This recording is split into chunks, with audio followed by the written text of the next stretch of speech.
So guys, welcome back. I'm going to show you here on this situation that is ready to be about to be satisfied with the certain things that is about to make a hexagon.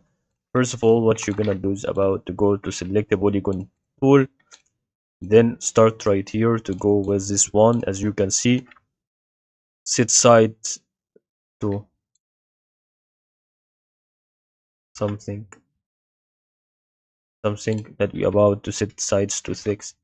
So how we can do it? So we can start to make a plugin over here, which is really hexagon plugin.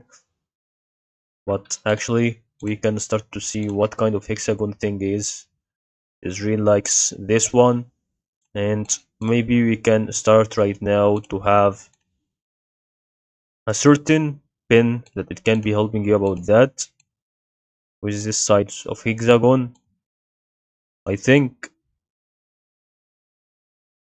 And that is already how you do the hexagon thing actually. And that is all about, guys.